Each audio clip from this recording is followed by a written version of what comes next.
네, 여러분 안녕하세요. 자, 이 리플이 정말 중요한 매물대인 이 3,250원짜리, 요 자리죠.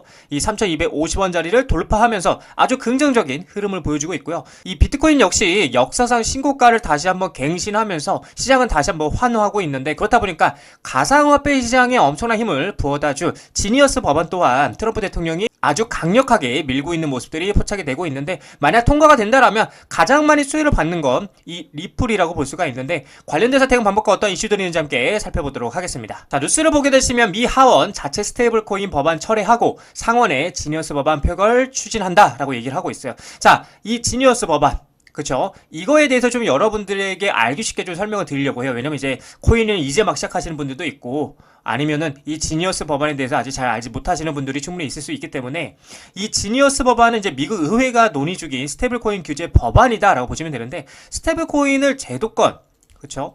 이 제도권에 편입하는 토대로 주목받고 있고, 최근 미 상원 본회의를 통과를 했는데, 이제 정식 명칭은 미국 스테이블코인 혁신수립과 지도에 대한 법인데, 스테이블코인은 가격 변동성을 최소화하기 위해서 특정 자산의 가치를 고정한 가상화폐를 말하는 건데, 주로 이제 달러화 등 안정자산의 가치가 고정되게 설계된다라고 보시면 되고, 또 이 지니어스 법안은 이제 스테이블 코인 발행과 담보, 그쵸? 담보 여건을 강화하고 자금 세탁 방지 법률 준수를 의무화하는 내용을 담고 있고요. 연방정부, 주정부 공동 감독, 감사 의무 등 소비자 보호 장치도 마련했다라고 보시면 되겠습니다. 또한 결제용 스테이블 코인을 정의하고요. 허가된 발행자의 결제 스테이블 코인을 일반 코인과 차별적으로 취급하고요. 허가된 결제용 스테이블 코인은 회계상 현금과 동일하게 취급하고 은행 간 결제를 허용한다라고 보시면 됩니다. 규제 법안이지만 이제 스테이블 코인, 이 스테이블 코인을 제도권 금융자산으로 인정한 데에 의미를 두는 평가가 우세한 상황이다라고 보시면 되겠습니다. 자, 그래서 내용을 보게 되면 이제 미 하원 스테이블 법안 철회 후 상원의 지니어스 법안 지지로 선회를 하고 있다. 그래서 트럼프 대통령이 직접 암호화폐 입법에 속도를 올리고 있는데, 자, 미국 하원이 자체 스테이블 코인 규제 법안을 철회하고요. 상원이 통과시킨 지니어스 법안을 직접 표결에 붙일 계획이다. 그래서 도널드 트럼프 미국 대통령의 입법 요구에 따른 결정인 것이라고 알려졌다. 자, 누구요? 도널드 트럼프 미국 대통령의 입법 요구에 따른 결정이라는 거예요. 굉장히 중요하죠. 자, 그래서 하원은 상원과 법안 내용을 조율하지 않고요. 지니어스 법안을 그대로 처리할 예정이며, 통과 시는 트럼프 대통령이 서명해서 정식 법률이 된다라는 거예요. 그러니까 트럼프 대통령이 바로 서명을 하게 되면은 이게 정식적으로 이제 법률이 된다라는 거예요. 그래서 기존 하원 법안인 스테이블 법안은 사실상 폐기 수순에 들어가고, 트럼프 대통령은 앞서 백악관 암호화폐 회의에서 8월 달까지 지금 얼마 안 남았죠. 스테이블 코인과 시장 규제 두 가지 법안을 통과시키겠다라고 밝혔다라는 거예요. 이건 대놓고 그냥 깡패예요. 야, 너희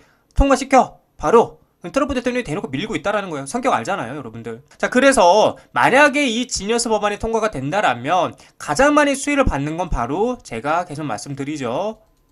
리플이라는 거예요, 리플. 자, 그래서 왜 리플이 가장 많은 수혜를 받는지에 대해서 좀 여러분들에게 자세하게 설명을 드리자면, 이 지니어스 법안이 이제 통과되게 되면은 리플에게 가장 많은, 그쵸? 이 수혜가 될 것이라고 제가 말씀을 드렸었는데, 이 부분에 대해서 좀 더 심화적인 말씀 들어보자면, 이제 일단 미국 규제가 이제 명확하게 된다라는 것, 리플의 제도권, 그쵸? 이 제도권 편입이 가속화가 된다는 겁니다. 자, 그래서 현재 상황 같은 경우는 이제 미국은 여전히 가상자산 규제 불확실성이 매우 큰데, XRP 같은 경우는 특히 증권인가 아닌가를 두고 거의 한 4년에서 5년 정도죠. 법적 분쟁 중에 있는데, 이 때문에 미국 내 금융기관이나 결제 업체들은 XRP 사용을 주저하고 있다라는 거죠. 자, 근데 지니어스 법안이 통과가 된다라면 디지털 자산의 법적 정의를 어떻게 명확하게, 그쵸?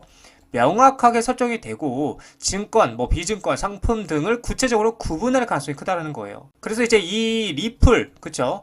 이 리플 상품 또는 유틸리티 토큰으로 명시가 된다라면 법적 불확실성이 어떻게 된다? 해소가 된다라는 겁니다. 자, 이렇게 된다라면 XRP 입장에서는 미국 내에서 금융거래, 투자 자산으로 공식적 인정을 받을 수가 있고요.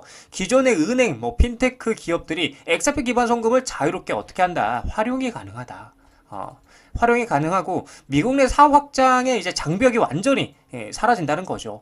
그래서 SEC와의 XRP 관련 소송 자체가 이제는 무의미해질 가능성이 크고 가장 큰 리스크인 SEC와의 소송이 종료가 된다는 거예요. 그러면 당연히 법적 불확실성이 사라진다는 거겠죠. 그래서 미국 내 거래소 재상장 가능성이 커지고요. 장기 투자자와 기관 투자자들의 매수 심리가 어떻게 된다? 회복이 된다.